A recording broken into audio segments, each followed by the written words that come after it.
there's a lot to do tonight because I want to finish up this first chapter. Welcome everybody again. We're not going to read everything, but there are certain points that I want to point out in this first chapter. Of all things, you know, the next few paragraphs are not that difficult, but they're important, and they're important. So I will tell you where we're reading and stuff like that. But I just want to clarify something that we ran into, a difficulty or a challenge that we ran into last week.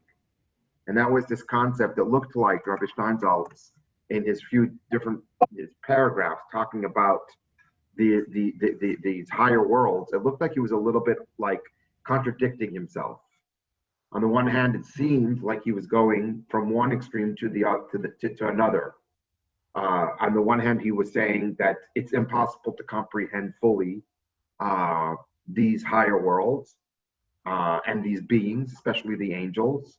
And then he ends up, though, coming to a conclusion that these angels are very much part of our lives, and we just don't understand. We don't comprehend how they are, but they're so much part of our natural order. And that was a little bit like it bothered me, you know. And I actually investigated and researched and talked to some people. Some of my colleagues, some of Rabbi Steinsaltz's students again, especially one, Uriel Segal again. I spoke to him, and we read it together, and he gave a good way of thinking about these ideas. And there is what reality is and what reality is. This is the way he put it. Meaning, our world that we even say our physical world. This is a mushal, an analogy, you know. Our world, if you really investigate it and we're able to see what our world is made up of, let's say these electrons and neutrons and all these different things, you know, you would just see that everything is made up of them. And truthfully, you know, they're just, you know, you're walking through in air all these energies and all these things that actually exist. And the table that's in front of you is also made up of these things. So in reality, you would think that you would be able to pass through everything the same way you pass through air. And everything is made up of all these of these fundamental building blocks of reality. But there's that reality. But then there's the real reality, if you can call it that way, that you can't walk through a table, you know. So it just, even though you can understand that what it's made up out of is not what it's made up of, is not what you're seeing, but rather the same thing that makes up everything else. But bottom line, this you can walk through, and this you can't walk through. So he was explaining it just a way of thinking that's the same way of talking about these angels. And on the one hand, they're very much a part of our world. Yes, but in reality, you can't comprehend them all at the same time. So he used that analogy to explain this concept of what is reality and what is reality in a certain sense. So it kind of put my mind to ease when I talked to him. You can take them and think about it, food for thought, like we said. But let's continue, because I want to get to a few certain points that Rabbi Steinsaltz keeps on going back to. And it's not Rabbi Steinsaltz who keeps on going back to, it's the Kabbalah, that these issues are bothering the Kabbalah. This is why it's trying to answer these main and fundamental questions. So we're going to read a couple more paragraphs. We're going to read a lot tonight in order to get through certain things. So there are certain paragraphs that really unpack certain things that we touched upon before. But in Rabbi Steinsaltz's language, it even unpacks it better than what I was trying to explain before. Before he alluded to it, and I mentioned this when we started first studying the chapter, but now he really gets into the nitty-gritty and the details of it. So we're on page, in the new version, we're on page 12. We're going to skip the second part of that first paragraph. You see that's where we left off of, because We're not going to talk about so much the destructive demons and destructive angels that are created also by actions and thoughts and intentions of man. We'll touch upon it a little bit later, maybe, but for our sake, for right now, they're not that important. They're pretty important, but it's another detail in what we're trying to understand here, in the basic idea. So I'm just going to read the first chapter, the first paragraph regarding the world of formation on page 12. It's the beginning of the next section over there. That starts off with immediately above. You see where I'm up to? Okay. Immediately above the world of formation is a world called the world of creation. Remember, the world of formation we talked about was the world of angels, the world of feeling or emotions or pure emotions. So he says, which like the others includes many different realms, levels, and mansions. And just as the world of formation is comprised of a multitude of spiritual beings whose essence is pure feeling and emotion, the world of creation is a world of pure mind.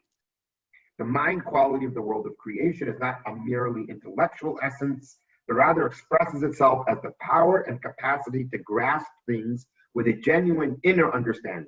It is, in other words, the mind as creator, as well as that which registers and absorbs knowledge. Now, we don't have to understand every detail over here, but it's very, very interesting of how Judaism portrays the hierarchy of the worlds, of how the Kabbalah portrays the hierarchy of the worlds, especially going up in the ladder of holiness, which is fascinating to me. And by the way, I give Ari's with me, Ari Goldring, but there's another class or another learning session that I do on Sunday nights in the Tanya, and we just got to this part as well, this concept. And it's very interesting because the higher you go up, like in the higher realms that we're speaking about, the closer to the absolute and ultimate cause, right? That causes everything, right? A Sovev Kolam that makes everything move and is created. The higher you go in that ladder of holiness, the more intellectual it becomes. The more it's dependent upon understanding and comprehension, which is really, really fascinating. Because okay, I could go off on a tangent, but I'm just going to touch upon it for a second, which is sometimes not the reality we see regarding religious people. Okay, especially in our day and age. A lot of times we attribute feelings and emotions and vigor and passion with holy things. The more passion the person, the more the person has emotional investment in the issue, that makes the person more holy. In Judaism, the way it's looked upon is the more knowledge and understanding you have, that's when you're going up the levels of holiness. And it starts from there. Very much, you can understand now, very much in line with the way, especially Chabad Hasidus looks at the world. Everything is dependent upon the mind, the understanding, the comprehension. And I could also see very much how that is really in line with the Rambam's way and outlook. We read that a bit, right? The outlook of everything the more comprehension there is, then that can create the more feeling and the more emotion. So everything, the higher you go up with holiness, the more intellectual you're going to get. Which is, by the way, and this is going to be the issue that he's going to get to very soon, that is going to be a very big problem. Because here's the situation, okay? Logically, it's going to be a problem. Because if you're able to comprehend something, then that automatically makes it finite. And then it's for sure not the infinite that you're grasping. So it's like a catch-22 type of thing. The more graspable it is, the more holy it is. But the more graspable something is, the more disconnected it is from the infinite. The more you're putting it into bite pieces that you're able to comprehend, which is a catch-22, an irony that the Kabbalists and the Hasidic masters definitely deal with constantly. This constant like tension between grasping something, comprehending something, understanding something, but how to make it real and true and infinite still, or keep it in its infinity phase or stage. Or even better, like Rabbi Steinsaltz is going to get up to very soon, there has to be some kind of leap therefore, from what we call the infinity to something that's finite, because something that's finite is already comprehensible and graspable.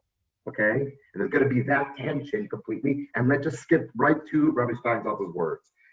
Before that, we're going to go up a little bit of tangent. Skip to the next page, on page 14, in the paragraph, because this is important. This is just important to know what you're saying in what we call davening. Okay? I'm on the paragraph that starts, in the world of creation too. Do you see that? You see that paragraph? This is important. I just brought this paragraph just to fill out the picture of the different types of beings that we mention every day, especially in Birkos Kriya Shema, the blessings of Shema before we say it, right? That long blessing that ends with Baruch Atah Hashem Yotzer Hamaorot, right? It's a long description of the angels and the different types of beings in those high worlds praising God, okay? And one of them is going to be this one, which we're getting it up to. In the world, I'm reading now, in the world of creation too, there are mansions, that is to say, places in the metaphysical sense, spheres of being within which there is a certain measured rhythm of time in one form or another, with a relation between past, present, and future, between cause and effect, and which there are souls and creatures who belong specifically to this world. He's talking about the world of formation above the world of creation, right? These creatures of the world of creation, the living souls in it, are the higher angels called Srafim. Srafim. Right? Basrafim, you heard about the Seraphs. These are the beings of that world. Now, what's very interesting is usually we attribute, why is it called Seraph? Why is it called Seraph? What does Seraph mean? Lisrof. Sin, they're burning. Burn, right? They're constantly beings. It's really interesting. These beings exist and they expire. They get burned up with this comprehension of the ultimate God, the ultimate oneness and unifier. They're constantly like they aren't able to exist. They aren't able to exist because they're too close, right? Again, I'm going back to the original point that I was talking about. Isn't it interesting that usually we attribute a thing or a being or a state of mind or a state of being of losing yourself and being burned up with dafka, we usually attribute to something emotional, passion, like I'm burning up. I can't take it anymore, type of thing. And Judaism, Kabbalah, regular davening looks at this. Remember, they are the beings of the world of understanding and intellect. That is the ultimate type of being that gets burnt up because of their knowledge. They understand too much. They're burnt up constantly. Very interesting. It's not the emotional type of burnt up, but it's like, oh, whoa, this is where the definition. Now you can think, whenever you think of Srafim and you say that every morning, you can think of blows my mind. Dafka my mind, but not my heart. This is blowing my mind. I can't separate. I always tell people that people ask me, how do I know I've succeeded with teenagers, especially on my summer trips? And I always bring the story. If I say something and one of the kids goes, oh my God, I never thought of it that way, then I knew it succeeded. And why is that important? Because it is true. Because if I don't give a lot of credence, I don't give a lot of stake, I don't buy into if somebody says, oh, I felt so inspired. Thank you, easy come, easy go. Okay, today you're inspired, tomorrow you're not. But if somebody says something blew my mind, that is gonna last. Because they're gonna think about it all the time and they can keep on going back to it. Going back to a certain emotion is difficult, is hard. Reclaiming or retouching that certain type of feeling, but retouching something that you can comprehend. I can make a decision to think about or contemplate these issues that blew my mind before, and think about it again and again and again, and that could blow my mind. I just wanted to point that out. That's really, really important concept, and you see it in davening. Just straightforward, the structure of the davening. The higher the beings, the more comprehension there is. It's very interesting. Something to think about. Okay, let's skip to page 15 now, and we're going to read a lot now because this is important. These are important concepts that he's talking about, and like I said, I'm going to be reading quickly because this is an easier part of this chapter, and it's self-explanatory, but they're very important. And we touched upon these concepts before, but now Rabbi Shlomo is going to unpack it in a way that it's very clear and lucid. Okay, I'm starting from the paragraph that says the ascendancy. Do you see that? Okay, page 15 in the new version. The ascendancy of the world of creation over the world of formation is not only a matter of the superiority of mind and consciousness over the emotions. Remember when I was talking about that just before? It also lies in the fact that the world of creation itself is a higher world, in the sense that the various worlds are characterized as higher or lower in relation to the degree of the transparency to the divine light, which is their very light and substance. We talked about this before, right? Higher and lower in the Kabbalistic terms means just basically transparency of the divine light. You know, he's going to explain it very much so. As one descends in the system of worlds, materiality becomes even greater. In other words, the beings of the lower worlds feel their independent existence with greater intensity than the beings of the higher. And I was just pointing out, this is interesting, that has to do with the higher. There's more transparency when you understand more things, not when you feel more things. That's just something you think about. They are more aware of being separate individual selves, okay? And this consciousness of their separate self then blocks the divine plenty, and at the same time obscures the truly unchanging essence that lurks beneath the individual personality. Pretty self-explanatory, I hope, right? You can ask questions if you want, but it's pretty quick. In short, the lower the world, the more it is pervaded by a sense of the I. And consequently, the more it is subject to the obscuring of the divine essence. It's one of the great questions that especially Chabad Hasidus keeps on asking is when people say, I love you, God, what's the problem in that sentence? The I, you're already blocked. You know, how do you love something without getting yourself involved? That's the question, okay? That is, again, a tension that keeps on going back and forth. I'm going further. It can be said, however, that all of the worlds, and indeed any separate realms of being, exist only by the fact that God makes himself hidden. Remember, we talked about this. The word olam, in simple meaning of olam, means hiddenness. Isn't it amazing that people, even in modern Hebrew, are using the word, but they're describing a very deep philosophical concept, right? The only way that there's a world is by God being hidden. For when the divine plenty is manifested in its complete fullness, there's no room for the existence of anything else. A dangerous concept, this idea when people put bumper stickers on their cars and it says, Ein od milvado. There's nothing in it other than him. Really? Okay, then I'm very concerned driving next to you, because that means you don't understand that there is another car there and there's separation, right? A person who's driving Ein od milvado, I stay away. Okay? Our world can exist only as a result of the concealment of its creator. As one descends from higher worlds to lower, with each new level of descent, the separateness, the independence of the world from it becomes more pronounced and emphatic, while the divine plenty becomes more hidden.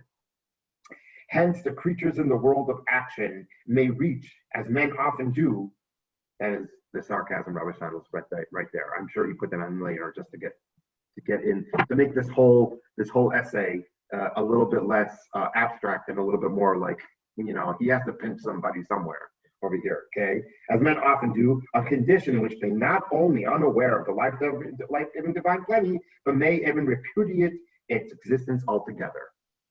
That is the ultimate hiddenness, that he can create a world which he's so hidden that people could deny that he even exists. That's the ultimate hiddenness. On the other hand, as one ascends the scale of being, the worlds become even more clear and transparent to the divine plenty. If in our world one needs prophetic insight and opening to faith to distinguish the divine plenty, all its variety of form and all its levels, in the higher worlds, everything is more lucid and offers less resistance to divine plenty. So that in being above the other two worlds of action and formation, the world of creation is also more translucently clear. Its creatures are more fully cognizant of the manner in which their world is constantly created. Therefore, they become burdened up, right? Because they lose their sense of self, right? As one or another manifestation of divine plenty. At the same time, he keeps on going back and forth because this is the difficulty. So you're going higher and higher. You're getting more and more awareness of the oneness of God and the fact that you really don't exist. Ein on novado. But then why do you exist? Then how do you exist? So he says at the same time, since the world of creation is still a separate world, its creatures and souls have their own individual selves. Yes, you're a saraf, you're burning up, but you still were a saraf. There's the you burnt up in there. That you is what burnt up, okay? They may indeed perceive the divine light and they may fully accept its dominance in everything. Nevertheless, in feeling themselves separate from the light, they recognize their independent existence, which is to say that even the seraph yearns mightily to approach the divine, for despite his being so far above anything man can grasp, and despite his being the embodiment of understanding and higher intelligence, he is aware that his reality still disconnected from the divine. Okay, so it's in a certain sense, this is the ultimate lesson of it's not the destination, but it's the journey. It's like if you think about it, it's very similar to to the opposite. It's the opposite of ignorance is bliss. When you have ignorance, then you're not burning up and you're fine, and you have nowhere to go and nowhere to get to. The Seraph knows too much, and then he keeps on telling himself, oh my God, you can't handle the truth. You can't handle the truth. You can't handle the truth. But I still exist, but I don't. It's agony, but it's at the same time it is the ultimate experience. It's very important to note over here, by the way, just a side remark, something to understand, because we're going to get it in the Torah portions very soon, the weekly Torah portions very soon, especially next week. Not this week, not the Shabbat, but the Shabbat after, when we talk about Yitro and the Ten Commandments. God gives the Torah. And we all know that a major piece of the Torah is not to worship, no idol worship, not to worship idols. And some of us have difficulty understanding, okay, I don't want to. What's the allure?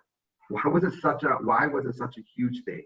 And it's very important to understand this concept, especially the types of idol worship that the prophets describe, especially the ones that are talking about like real sacrifice, God forbid, human sacrifice, right? What's the allure of that? Is it just to be barbaric and and be like monsters? No. There is something to say. There is something very, very, very attractive. Attractive is not enough of the word. It's almost like blinding, this concept of being able to completely lose yourself, completely expire, and give up the thing that's most precious to you. You get it into a sense of complete unity and oneness. And when you're in that, it's very, very powerful. It's very powerful. So if you put it in those terms, you may be able to understand a little bit more what is the attraction, what was so great about Avodah Zarah, what's so dangerous about it. It's touching upon the ultimate, which God is also demanding for, the ultimate. And so now you see it's not a simple thing to say, oh, why were people worshiping idols? It's not a simple thing. It's an expression of something very deep and very, very, I would say high. I would actually say holy, but very, very spiritually high. The ultimate expression of losing yourself, like the Seraphim do. Okay, it's an amazing, amazing feeling, an amazing, amazing experience altogether. Let's go on a little bit more with these texts. In fact, only beyond the world of creation and the world of emanation, the highest of worlds, which is in a sense no longer really a world, Olam Ha'atzilut, right? Can one speak of such absolute clarity and transparency that no concealment of any essence whatsoever is possible, and that consequently essences do not exhibit any particular separate self at all. Okay, but you know what the next question is going to be. Then why is it a world? You're always going to have that tension, you know? So we went up, but it's not even a world, but you're still calling it a world. What's happening here? Okay? Only in the world of emanation is there no hiding of the revealed divinity by every fence or screen that says things are found apart. This is why one may say that the world of emanation is no longer a world, but in itself the Godhead. The world of creation is, for all its excellences and purity, still an independent existence of its own personality, its I, as distinct from the divine being. The difference between the world of emanation and the world of creation is thus greater than that between any other two levels. It is the edge of the whole system of independent existences, each one divided from the other by screens, and beyond it is the source of all being, where there are no such screens anymore. An archetypal representation of a screen is a curtain dividing the humanly sacred from the Holy of Holies and the Holy Temple. For the Holy Temple is in a sense a symbolic model. You know, let us skip one second to the next paragraph, because he needs to answer the question though. So therefore, it's still a world. There is still a sense of self. It's still called the world of emanation. So I want to just read this part over here, this last paragraph in this over here. This idea of a screen is only an image, explaining the essence of the differences among all things. In the world of emanation and the Godhead, there are no such barriers, and unity is complete. In order for a world to exist separate from the Godhead, there has to be a contraction of the highest essence. This contraction of infinite wisdom, of withdrawal of divine plenty, is therefore the basis for the creation of the universe, and the screen representing the hiddenness of the divine is the basis for making the worlds manifest as separate worlds. This is the central imagery of Genesis. In the beginning was concealment and withdrawal, darkness on the face of the deep. And out of this darkness which follows from the existence of the screen, the mold of a world, which will be the world itself, can be imprinted. I just want to say one thing about this. It's very important. Because people don't really, I've found that many people do not understand or are a little bit confused what we are commemorating, or not even commemorating, what we are reliving and believe that is happening all at the same time, especially in a holiday like Rosh Hashanah, the beginning of the Jewish New Year. Okay, if I asked 10 people or 20 people in a regular Orthodox shul, what's Rosh Hashanah? I would say that at least half of them would say Yom Hadin, Day of Judgment. The other half would say some kind of something beginning of the creation of the world, right? Let me ask you guys, what are we celebrating? What's going on in Rosh Hashanah? What is really happening on Rosh Hashanah? Jonathan, I'm gonna put you on the spot. Resetting. Resetting, okay. Resetting of what? Relationship to Hashem and relationship to each other. Relationship to each other and relationship to Hashem. Excellent, excellent, excellent. How do you reset the relationship?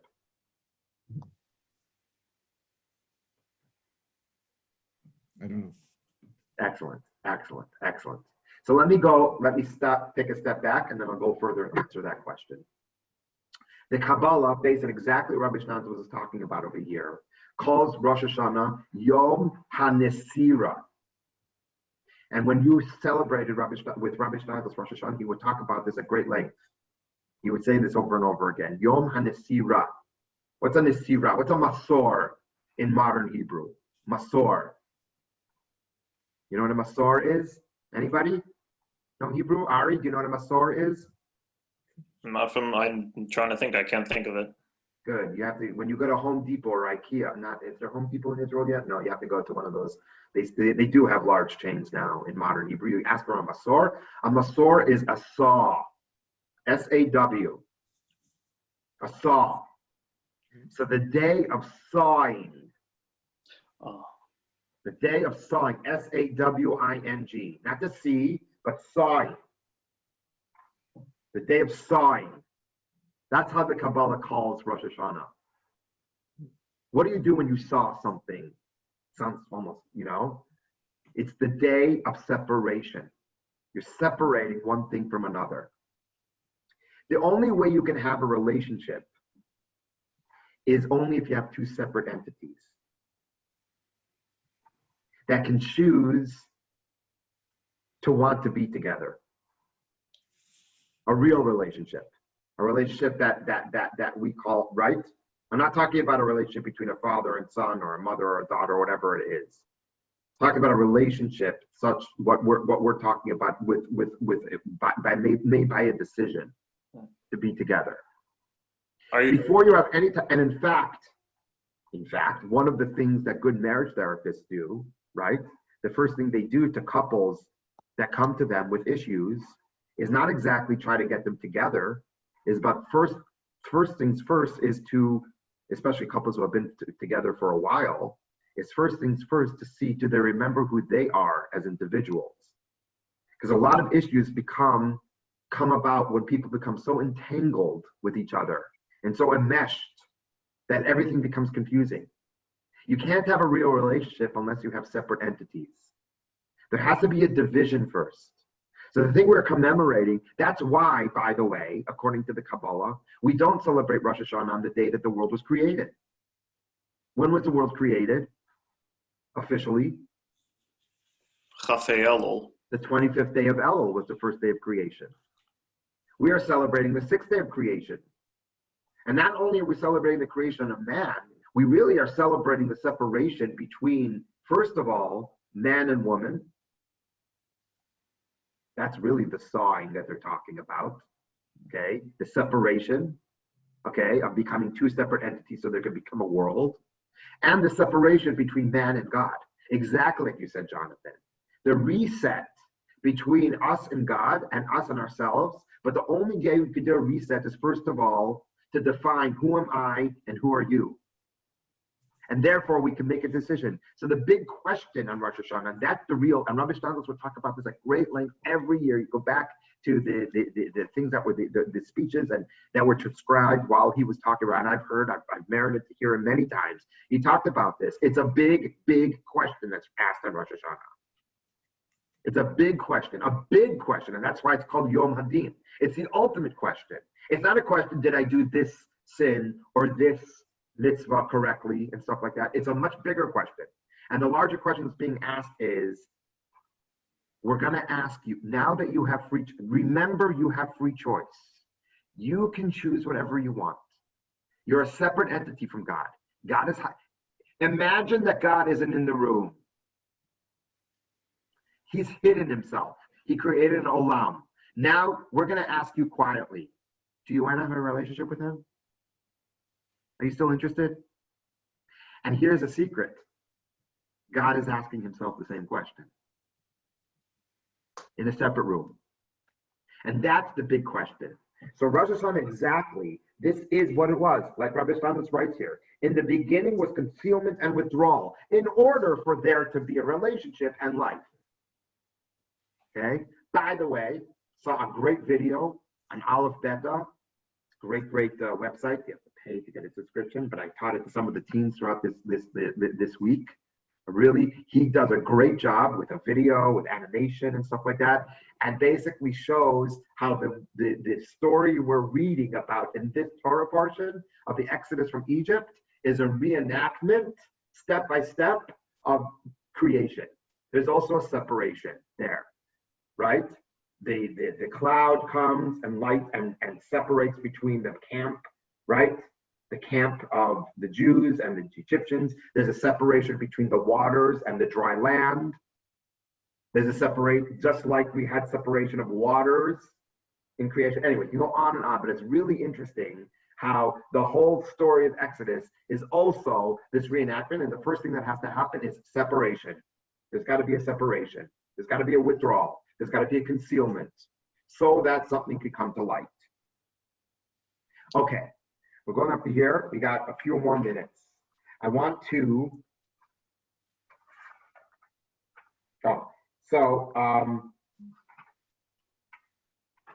wait a second, I'm sorry. Hold on. Okay. The next few parts are important, but we're not going to learn them. He's talking here about, again, going back to these, the whole counterpart type of world that exists and is created by man, and that is the creation of evil, creation of the impure parts of the world, okay? And he goes into, because like we learn in Kabbalah, based on the Navi Yechezkel, Zelu Umat Zel is Elohim, this counterpart to this God created. Everything we talked about over here has its own counterpart also in the world of impurity, okay? And the different parts of impurity and stuff like that.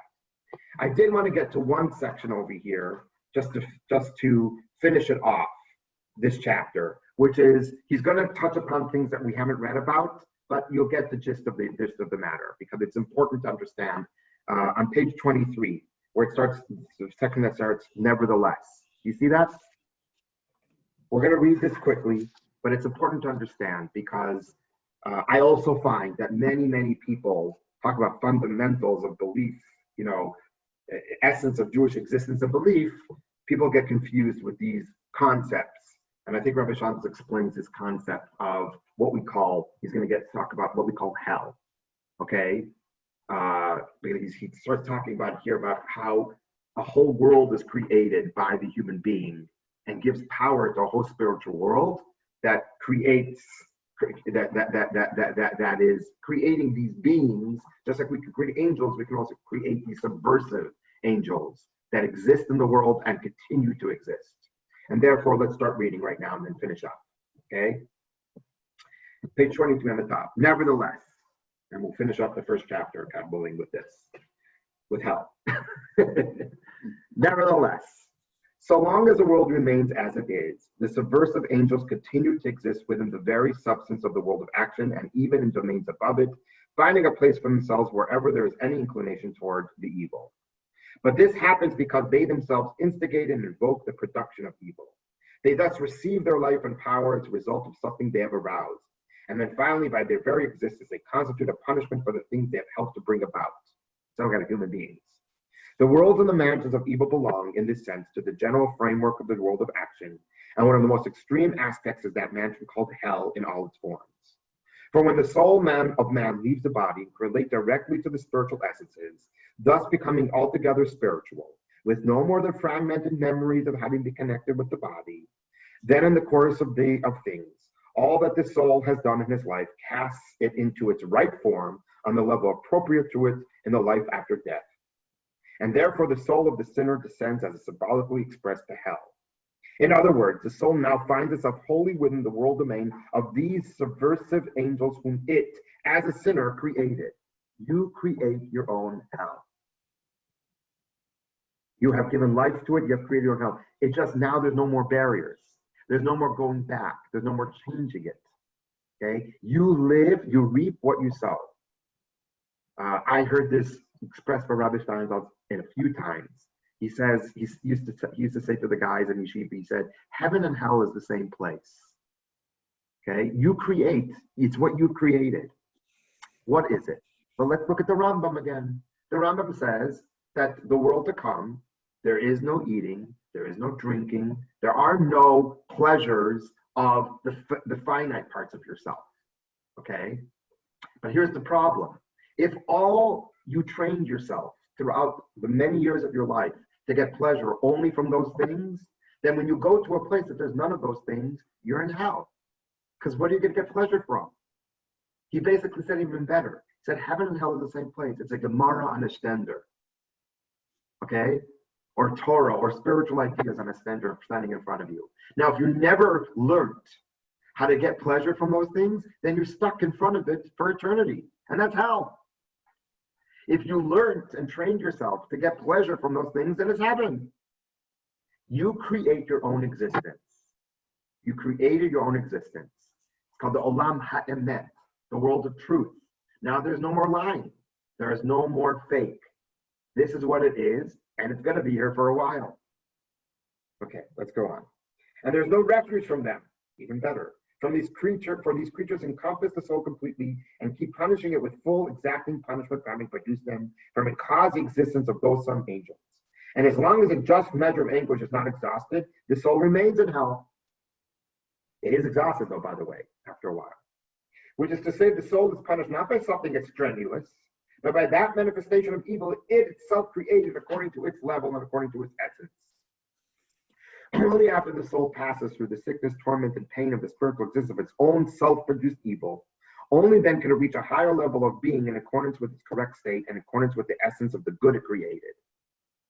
Not because we don't allow it to. Nobody's stopping it, but because it can't appreciate it until it gets through all the mud that it created.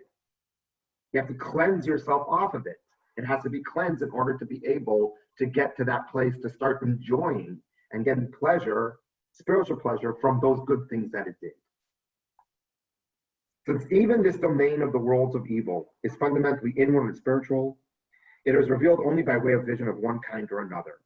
And therefore, the many anthropomorphic descriptions of the subversive angels are not unlike the description of the holy angels in their crudity and their clumsy approximations. For it is not given to transmit something that does not lend itself to material description, and the imagery used is invariably inadequate. And that summarizes the first chapter. I tried to tell Rabbi Shimon saying, I tried to tell you something, but I don't even have, not me, everybody, all the prophets who have seen and experienced it don't have words to be able to explain it. But it makes sense. It makes sense of what we're talking about over here, if you break it down. Now, don't get disillusioned by this description of hell, because I want to say something else about this also. We don't know, okay? We don't know the accounting of God. We don't know what, it's not these ideas of you have to get rid of the sickness, the torment, and the pain and stuff like that. It's not dependent on the amount of mitzvahs you do, okay? It's definitely not, doesn't go that according to that, okay? We're talking about so many different factors that come into this type of accounting that we cannot comprehend it. So, you know, I like to give the story, I like to give the mashal that you really don't know the real nature of a human being unless you see them in times of great pressure and distress, and when push comes to shove, so to speak. When I was in the army, you know, for instance, I saw people who I wouldn't assume, oh, they're not the most firm people, they don't keep Shabbos, I don't know, whatever. And when push came to shove, when it came to 30 seconds of guard duty, to be able to sacrifice so that I can sleep a little bit later because they had rahmanas on me, they had compassion, they were stars. They were the most compassionate. And they were the most, some of them. I'll tell you about me. For me, I disappointed myself. I thought I was a very certain type of person, and I wasn't. When push came to shove, I wasn't. I didn't live up to the person I thought I was. But all it made me understand was I have to work on myself. I thought I was a type of person, but I'm not that type of person. And that's what we're talking about. The only thing that we're asking for people in this world, when you compare it to the world where you can't make any more changes on your own, the changes come about by just the reality of where you're up to, where you're at. The only difference is that here in this world, and this Rabbi Steingel's trying to talk about also a little bit more, in this world, because we're so multifaceted, there's room for change. And the only thing that has to happen in this world is to be honest with yourself. What do you have to work on? What do you really, really have to work on so that when you get to higher being, or higher states of consciousness, which could be when you pass away, when you're not in this world, but it doesn't have to be, because these worlds exist right now, right here, all at the same time, which Rabbi Shabbos was trying to say the whole time, right? That you can appreciate and understand and comprehend these concepts because you've worked on yourself, to be able to appreciate, to be able to enjoy it, to be able to want to have more and to understand more and to feel more in a more pure way, right? Without the barriers, to get higher, like he's saying, higher meaning to understand the higher cause and effect without the barriers, without the contractions of the divine light. And that is the work that is being done down here. And it can only be done down here. There's a big mistake that I keep on hearing people get into this rut, and it's a huge mistake. And if I do one thing in my life, and one thing only, this is going to be my shlichut, and I think actually Rabbi Steinfeld sent me here to North America for this shlichut. And the shlichut is to get people off this fantasy about Olam Haba. This idea of we live now in order to get Olam Haba, world to come. It's not. This is where it's at. This is where the action is being had. Not with the angels, not with the Seraphim. They're all existing to create a whole backdrop for us. This is where it's at. This is where change can be done. This is where the work happens. And nowhere else does it happen. To summarize completely, when somebody, I think I mentioned this, when there was a person who came to my father's shiva, when my mother was sitting shiva with my father, we were sitting, made the biggest mistake of his life. I don't know why he said this also, by the way, because it was kind of, it wasn't applicable. But he said something because my father wasn't sick and he wasn't suffering before he passed away. He passed away very suddenly, and he wasn't suffering. But for some reason, this guy said, I guess he was used to saying it at Shiva House. He said, oh, he's in a better place. My mother took everything that's written right here and probably never read it and understood it right away and said, what are you talking about? This is the better place, not over there. And a lot of destructive ways of thinking and not good things happen when people start thinking, oh, there's a better place. It's not. Here's the place. Here's where it's at. This is the junction and the intersection of all the Seraphim, of all the Malachim, all the angels, everything we're talking about over here. Rabbi Steinsaltz is trying to explain all these things were created so that this world can be created in a way that change can happen.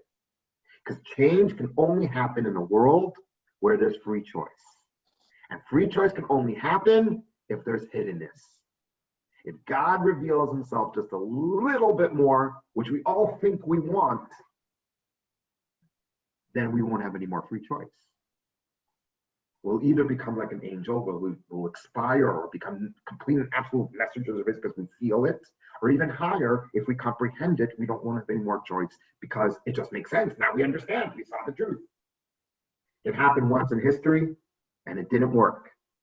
On Mount Sinai, like we're going to be reading next week and the week after, it happened on Mount Sinai.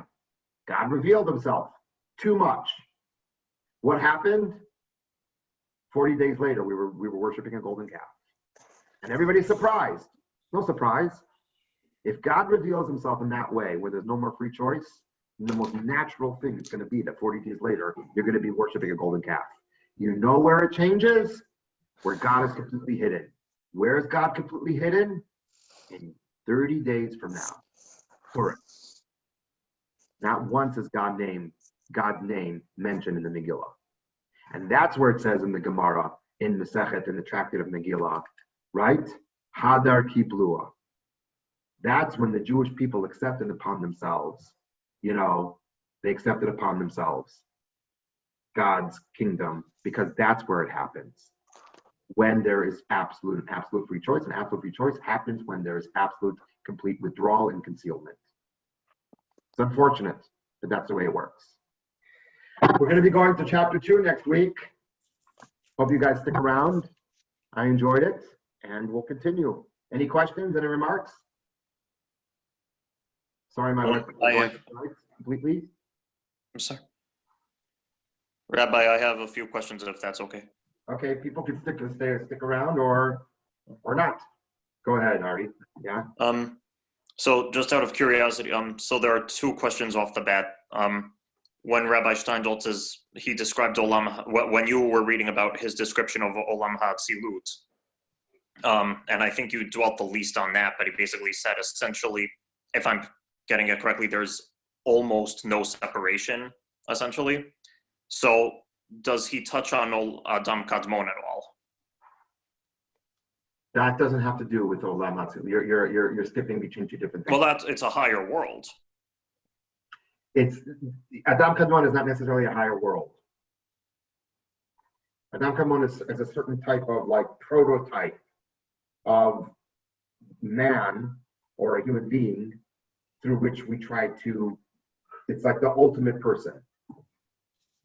All right. Well, maybe, okay. I mean, I may have a different understanding than the Chabad approach. Okay, we can go, okay, what was your second Okay. question? But also, so the Seraphim, I'm just curious because based on Rambam's hierarchy of angels, Yeah. the Seraphim are only in the middle.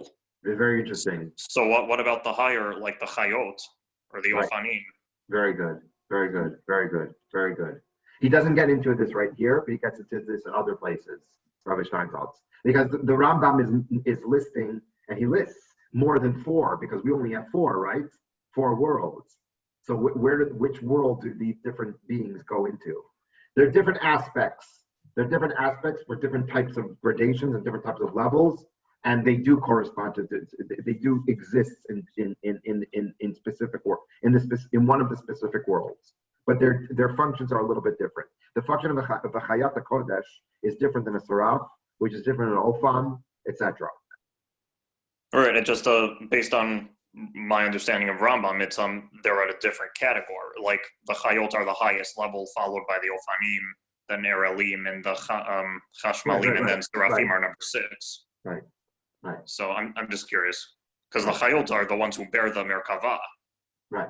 And that's well, there was a few paragraphs here that we skipped over. So it does touch upon the Ophanim especially.